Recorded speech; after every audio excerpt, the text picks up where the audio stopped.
everybody, whoever watches. So I'm over here at Waffle House.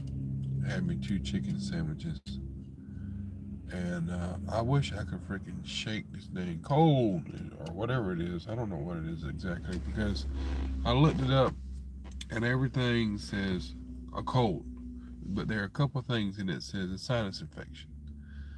But the thing of it is, I've had it more than uh, several days. I think whenever I got the flu a few weeks back, or viral flu, whatever it was.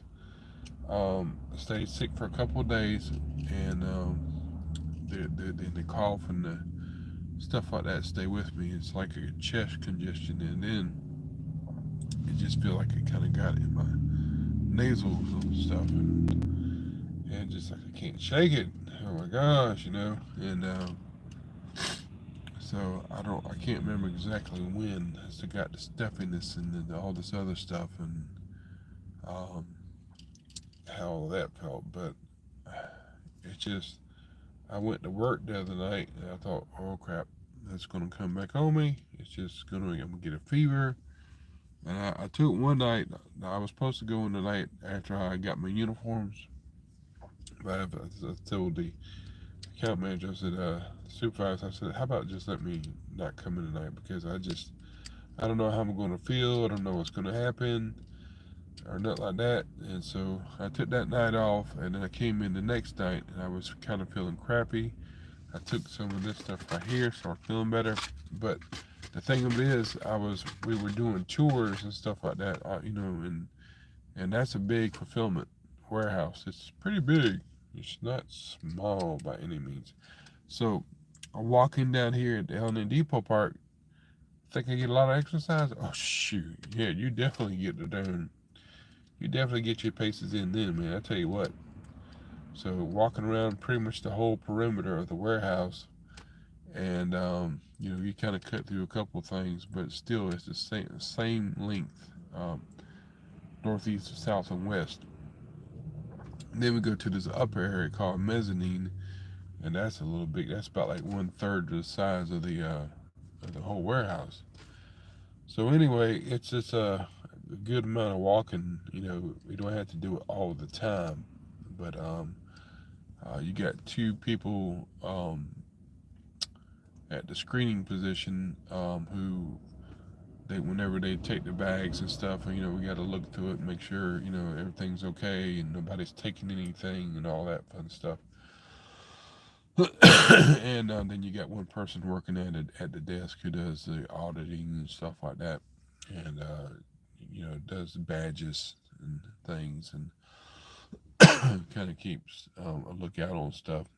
And whenever things happen, um, does the calls called and excuse me, golly, and they get paid whenever they work. They get paid $2.25 more, which is 18.25. So whoever's running the desk and everything, they are called the supervisor. Not that they're really actually supervising over the screeners, but they're the ones that that kind of take charge of the certain situations that go outside the screening. But anyway, what? How about that? That crazy or what? I don't understand Russian. I owe you a like and a subscription. Well, hey, go ahead, go for it. You are the best streamer in the world. Oh, thank you. That's precious. But anyway, it's a nice little walk around that whole warehouse, man. It's just it ain't no joke. So, but it's good. It's good exercise, and so I mean, I don't have to feel like I'm pressured or rushed or anything. I did it by myself this morning, yeah, by myself. So I mean, and I remembered some ways to get on the Vision phone and stuff like that. But there's another thing where you got to get on another computer and make a report. Pretty much, it's easier to make a report on that than it is the Vision phone. So, but it really actually is the same thing. But did that and did the upper thing, the upper room called the mezzanine. And so it was easy. It was easy, but it's just a lot of walking. And but at the screening thing, when kind of when you get tired and stuff, you sit down, whatever. When somebody comes through and they got a bunch of stuff, they put it in the tray, they slide it through, and if it goes off with them, then they have to go through this other metal detector that kind of does a full body thing. And so you got to check them out and everything. And if they fail it 3 times, they got to write their name down and scan out and all that. And that for whatever reason. So um, it's an easy job, no doubt. It's easy. But when I first got there on that the other night, the other morning, whenever it was, one of those mornings. Hell, I don't know anymore. Saturday morning. Um, it was kind of hard at first because I wasn't feeling good because it is cold or whatever it is. Like I said, I don't know if it's cold or sinus infection or what. But anyway, the more I took medicine and stuff, it helps. OTC medicine over the counter, and I'm glad about that. But um, walking around, standing around, and stuff like that, a couple times on my back, it didn't really help because it's just not I'm not used to that right now. It's been a couple months since. Well, hell, whenever I worked at the hospital in Athens, there, I mean, I did my rounds. I walked around, looked at the thing, checked the upstairs boiler, and this, that, and the other, checked the other stuff, and I came and sat down. Maybe an hour or so, something like that, and then I got up and done it again. That was no big deal. But here, sometimes you get up and down because it depends on who's coming in, or rather going out to the car, or getting off, or taking breaks. So it's kind of really undetermined at times. And so, and we can go and get us something to eat and stuff like that. Not bad for $16, I gotta say. But I expressed some interest in working at the back gate. So the person who does the back gate, she's going to get up a schedule, and she'll let me know and everything. First of all, the one of the supervisors there who does the desk and everything, I think the head type of supervisor, because he's kind of right underneath the account manager. He knows his stuff, a young man, and so he mentioned to a certain person, and that person got with me, and I got it with her, and first of all, she said it was full, the position was full, and then she got up with a back gate supervisor, like, oh well, I actually need somebody or something. I guess that's what happened, and so we'll put it in. They're gonna put a schedule together tomorrow. That way, I can get some more hours in. I like that. So instead of getting 24, I'll probably get what, 32, hopefully 40. But I don't really. The only thing I don't like about the job itself, it's not the job per se. It's the driving to get there. And I think too, it's because whenever I leave my house, the road that I live on is called 8th Street, and whenever it goes out of city limits, it's called 660. But 660 goes into 750, County Road 750, and when you're going, 660 does this. It does this mostly the whole time until it gets to 750. Then you got a straight shot to 163, which is Bowater Road, and that Bowater Road, it's got some curves, but not a bunch. So it's easy. So once you get off 660 doing this, you get on 750, you can kind of pick up speed and everything, pick up some time, and you get on Bowater Road, same thing, but you gotta slow down because when you hit Calhoun, they love to bust you open, boy. Tell you what, you gotta slow down. they will get you in a heartbeat over there. And so you get to Calhoun, take a left on Lee Highway, whatever it is, and go down it, go over the bridge, and go into Charleston, stuff like that. You got to slow down there too because they'll bust you there too. And I got stopped twice there before, but I didn't get a ticket. But I don't want to get stopped this time because I ain't got my dang license. I got my license renewed, but they ain't sent it to me yet. I'm like, what the hell is taking so long to get my damn license? But anyway, then you go up a little further, you pass Budweiser on the left and all that stuff. Yeah. Anyway, take a right on Lauderdale Road, go down a piece. You pass by Walker Valley, you go down a little bit more, and then you come past the truck stop on the right. Harry's, and you go down a little further, take a left, and then you're pretty much right there. And you go down there and go in front there and all that. And so it's this big gigantic warehouse, and I don't think I've been to the back before, so yeah. But anyway, it's 20. I think it's 20 miles, 20 point something other miles for me to get there, and so that's not bad. It's around about 41, 42 mile round trip. So the only thing I don't like about it is, like I said, coming home, and I hit 660 and I'm doing this. Golly, So I think what I might do, like the next time, is just keep on going, because there's like a road next to the church called Old Salem, and take that Old Salem turn. Well, I call it Old Salem turn, but it's church. Turn there, and you got less curves to go through. But the thing of it is, it spits you out a little ahead of oh man, where was it at? Yeah, it's a little past into oh, not Decatur, Delano. That's what it's called. It's Delano. And you take a left there, you go down a little piece, and you pass by the Green Hill Cemetery. And in my case, I come up to 8th Street, take a left. I go through Etowah pretty much, and take a left, or I can take another turn, and kind of go in the back there, and go through that way, like I'm going to my mom's house. But I just don't want to do all that. I'd rather take. I don't want to kind of go around so much. I want to kind of split it. I like splitting my travel time, but I just don't like the damn turns on 660. It just whip me around. Just I hate that.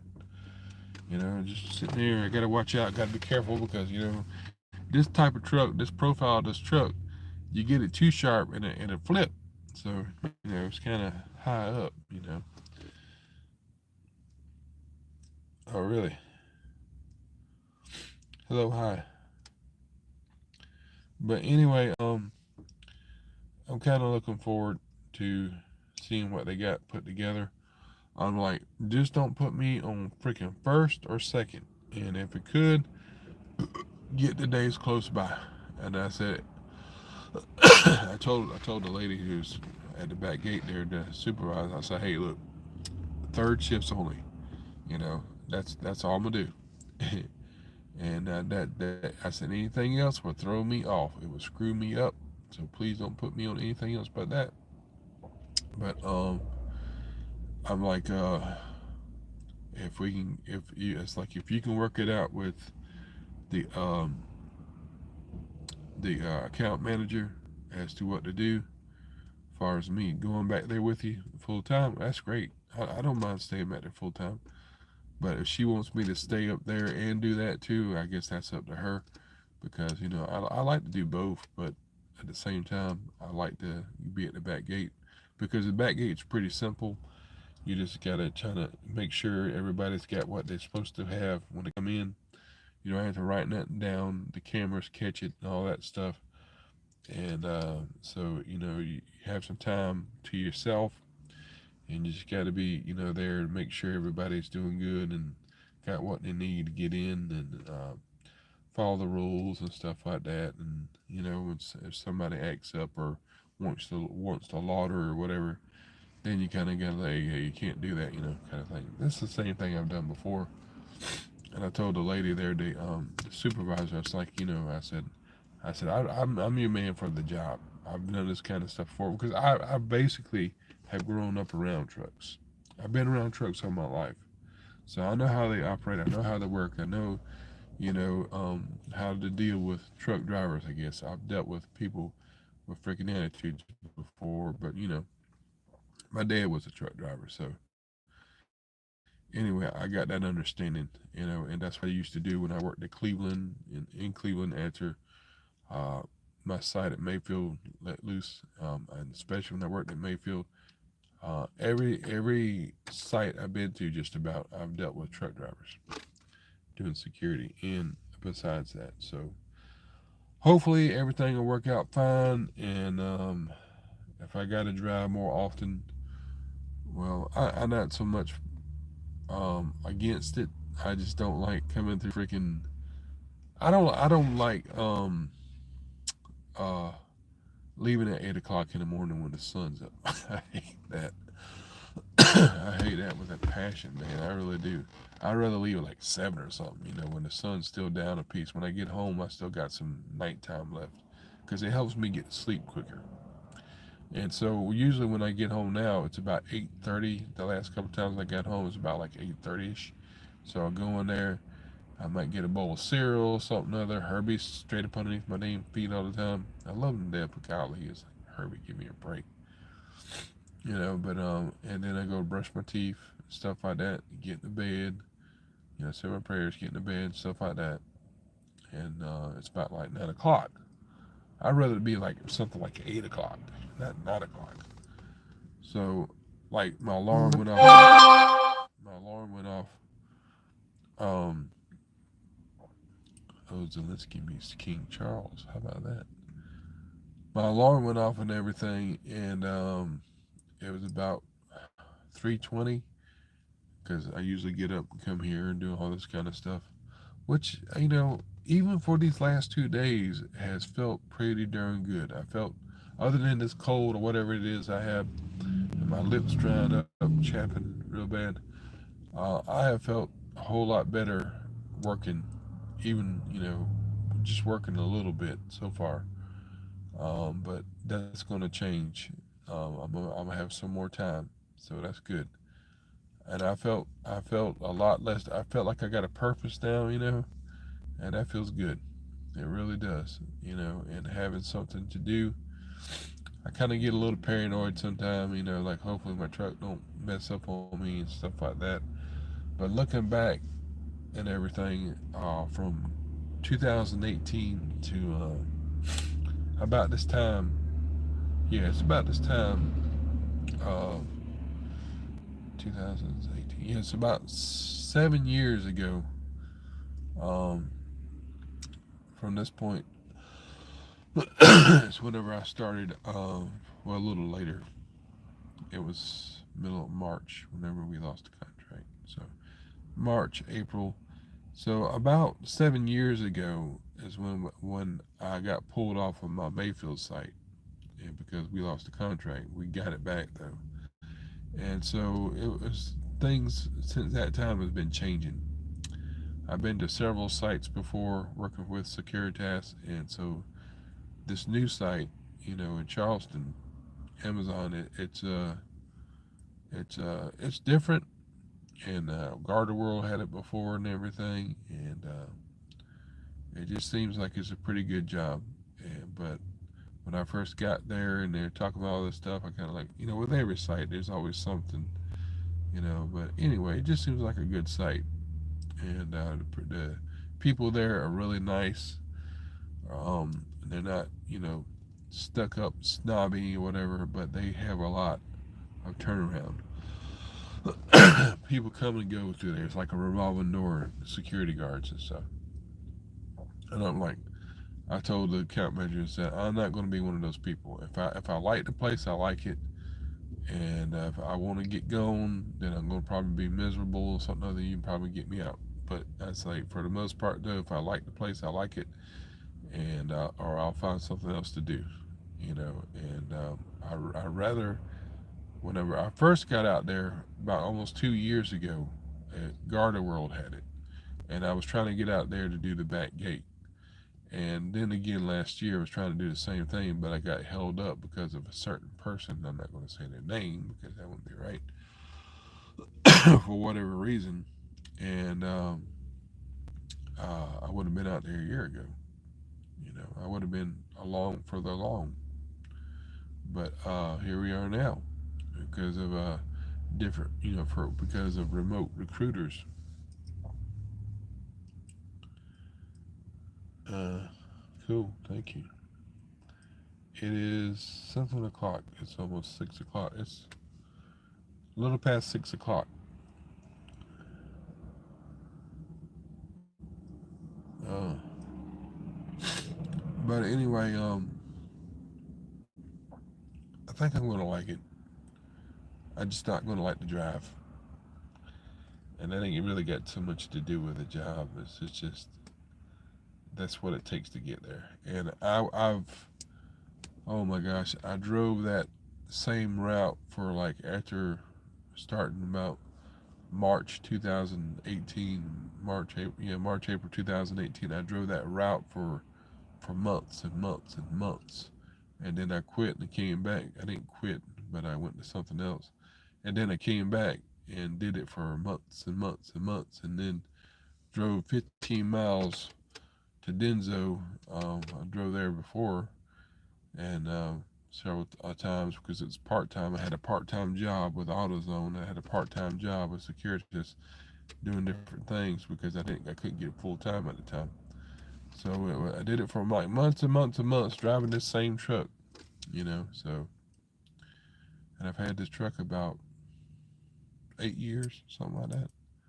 So the past 7 years, minus um, almost 2 years of not working, and then several months of not working with security. Probably what 5, oh shoot, 4.5, 5 years altogether with security. Within that past 7 years, I've drove a lot. Um, Even with another security company, I drove a lot back and forth to Cleveland. So whether I worked at behind the YMCA, at the Duracell plant behind the YMCA in Cleveland on Stewart Street, or ADM, or Mouse Creek, or whatever else, or Bradley Square Mall. Whenever I was with another company, um, I've been going back and forth, and there ain't much change in that. And it's just the truck's got a little older, and I've gotten older too. So it's one of those things. But primarily, I like the job. I like the people there. This far, I like the people there, and there's a lot of connections with certain people there. I made, and there's like this guy. His name is Michael, and the dude, me and him just hit it right off, just like that. We're both the same age, and another dude, uh, big guy, and he's like a year or two younger than me, and he's in his 50s. There's like three of us, boy. We were all Gen X, and this guy that was working behind the desk, he's like 21 years old, and he's pretty cool too. He gets into the old stuff. So that pretty much was the confusion right when I first started. The thing was 5 days a week. They said, and supervisor's position, 18.25 an hour. That is not inaccurate, but what was inaccurate is the way they presented it. That it can lead to that. But first of all, you come on as a screener. That's $16 an hour, and the days of the week are really pretty much undetermined. So they presented it as 5 days a week, supervisor position, 18.25 an hour. And I'm like, oh, cool. But it seemed to me like you had to start down low anyway. They didn't present that. They didn't say that. You have to kind of go down. You have to be on the bottom of the totem pole and work your way up to that. You got to be trained for it. And there's a girl that I was with in orientation, and she's already being trained for it because she works on first shift.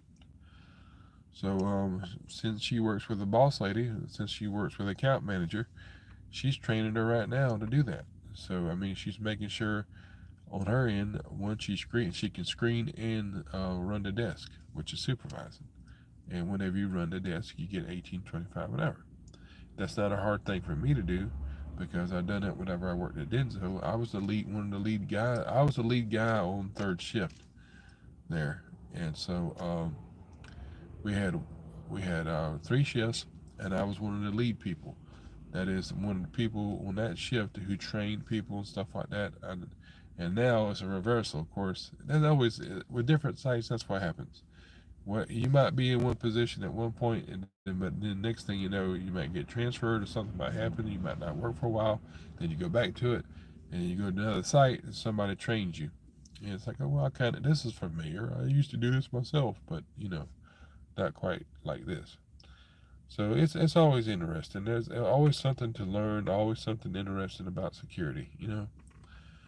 And it's a some it's a one of those jobs that some people just don't understand, and take people for granted. Oh, he's a really cop. No, it ain't got nothing to do with it.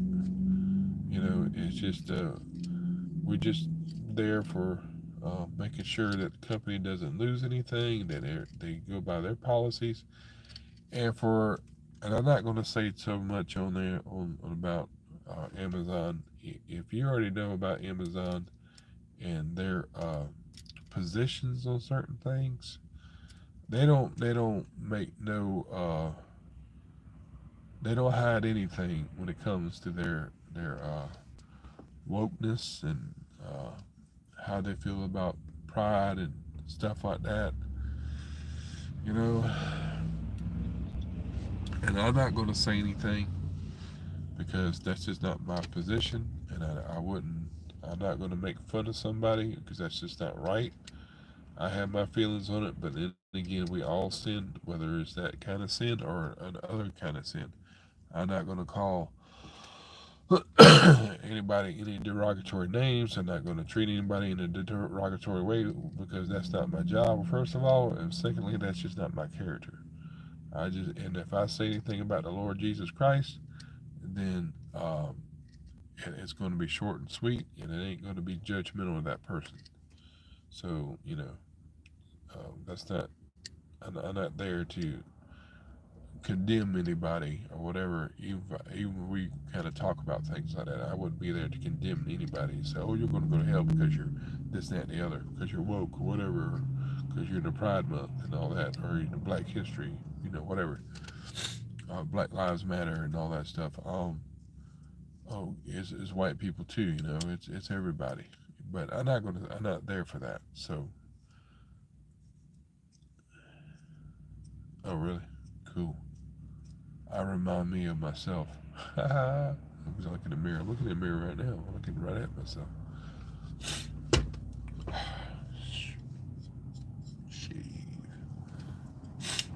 But anyway, I'm very glad to have a job, even if it's part time. I'm gonna be getting evidently more hours, and that's great. That's good, and I'm looking forward to it. But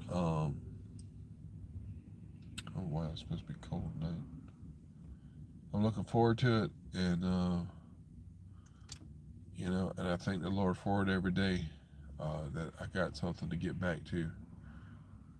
But like I said, that drive, I gotta find another way to get home. But uh, uh, uh, something that doesn't take me too far out then back in. I don't want to get to a point where I'm like, so I won't have to go through all this freaking damn S turns. I don't want to get too far out from that. I'm trying to find something like right in the middle of that, and so I can get home quicker without going too far out or going through these damn crazy curves. I think there's a way to do it. My son, I believe, he has a way. But the only thing I hate about going that route or coming off of 750 on the Bowater Road, right there on the freaking corner of Bowater Road and 750, there's a hill, and if you ain't careful, you will get your ass, excuse my language, you will get your butt in a wreck in a heartbeat if you ain't paying attention to what you're doing. And that place has always been like that. But it's a dangerous spot, you know. But anyway, it'll work out for the best, I'm sure. Thank you. No, I'm in Tennessee, East Tennessee, a town called Etowah, not Ooltewah, Etowah. Etwah, Etowah, Etowah. I think it's named after the Etowah River or Georgia or something like that. I don't know which is older, old Etowah River or the one in Georgia. I have no idea, but this has been here since in the early 1900s. This town has. But anyway, I digress. Let me get off here. I'm gonna clean up the rest of my fingernails. Can I do this? Right here. And I'm gonna go home, take a little bit of Tylenol, sinus, cold, and flu, if that's what I got, because that helps. It helps my congestion and stuff, or sinus headache. Chill out and thank God for a day off, 2 days off, how many ever days off, you know. And maybe by Wednesday I'll be working at the back gate, and then I'll have to work a few nights doing screening and maybe perhaps training uh, for the desk. I don't know, but I'm not pushing for that. I really am not. Uh, okay. Well, when you in America, you speak English. You speak the English. Okay? Okay. When you in Mexico, you speak the Spanish. And when you in America, you speak the English. When you in Russia, you speak the Russian language. You know, stuff like that. When you in China, you have to speak Chinese. So wherever you live at, that's the language you need to know. But that's the thing with nowadays. It's like, why in the world on these applications? So, are you a white Caucasian? Are you, whatever color? Don't I don't I don't think it should ask that. What is your ethnic background? I don't think that freaking matters.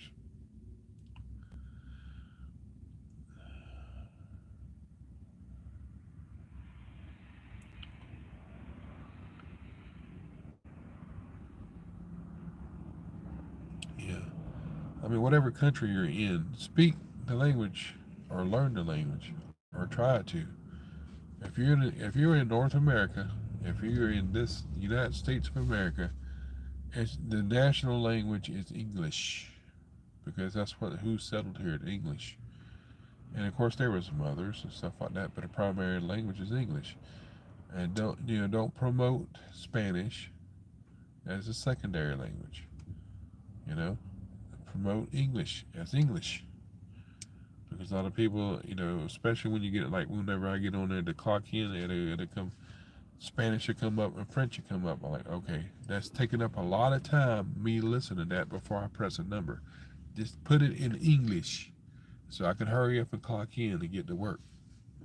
You know,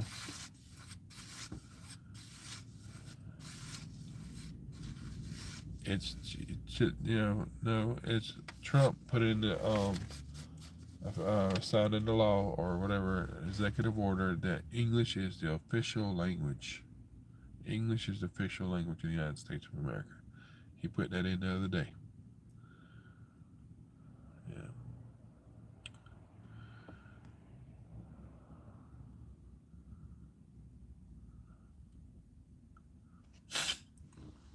I mean, I can understand like when Mexicans come in, they come in legally or whatever, or Spanish people come in legally, and you're in your home and everything.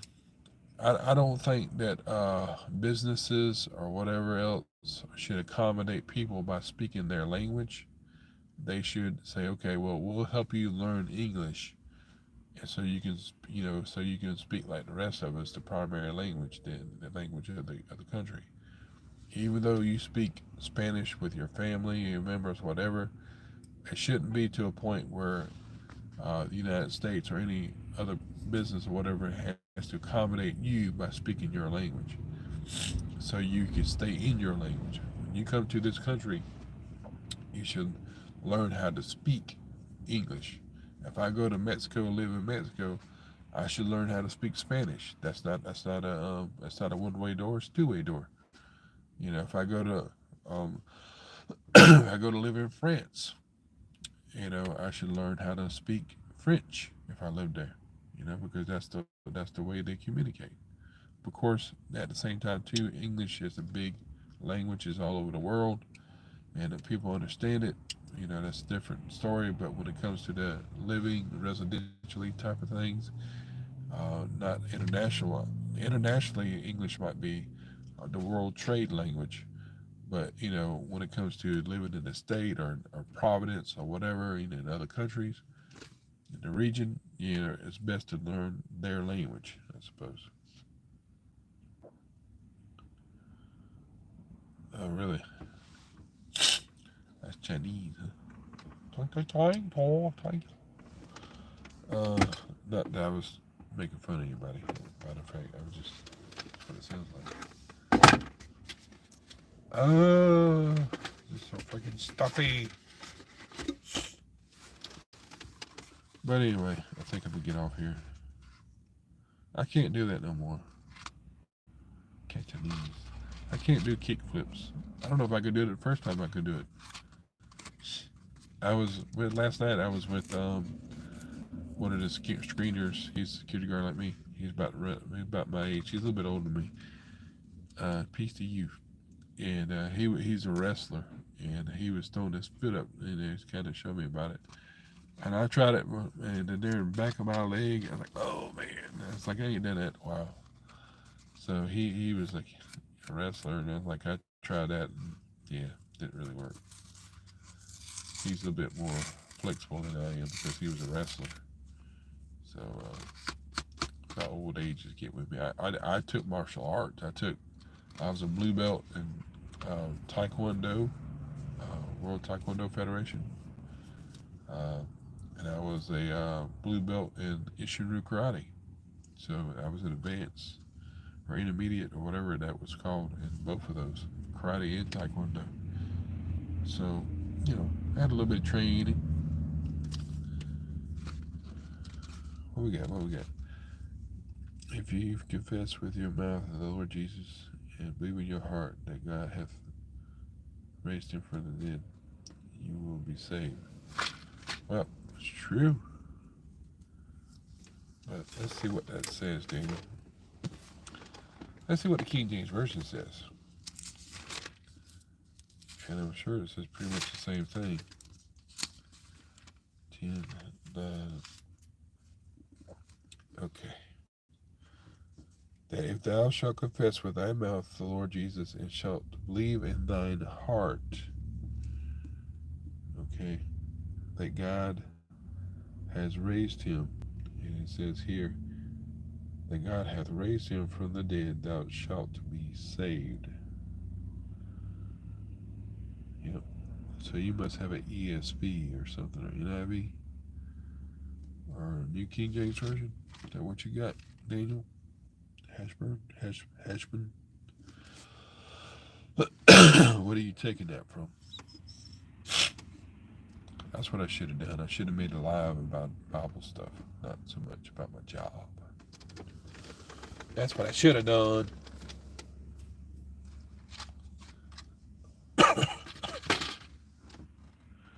Well, I'm gonna wait for a response on that. Then I'm gonna get off here. 40 minutes is long enough. Too long, actually. Oh boy.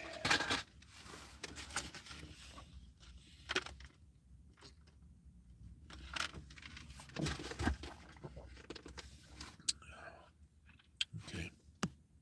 Wait on another minute for a response to that, and then I'm getting off here.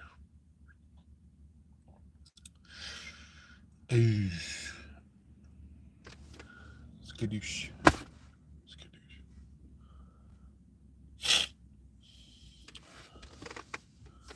Oh man. Oh man. The Bible fell on the floor and been up a couple pages. I hate that. I hate it. That's another good thing about, yeah, dang it, I hate that. About working at a back gate or something like that, when you got downtime and you're waiting, especially when you're screening, when you got downtime, you can sit down there and mess with your phone a little bit. But I don't like to mess with my phone too much, I don't like getting enamored in my phone too much because you start sitting there and you kind of miss stuff, and it just I don't like missing stuff. I don't like be caught up in it so much, but I don't mind reading either. I like reading. I like reading my Bible and stuff. I'm just afraid over there screening. I might not get the opportunity to do that as much. So uh, maybe with the back gate, I can do that just a little bit. Whenever I'm waiting on a truck to come through or something like that. So we'll see. All right. Well, I'm not gonna get a response out of that. Um, I didn't try wrestling or flipping. I was in martial arts. Yeah. Okay. Well, I'm gonna get off here, y'all. Thanks for watching. We'll see you later.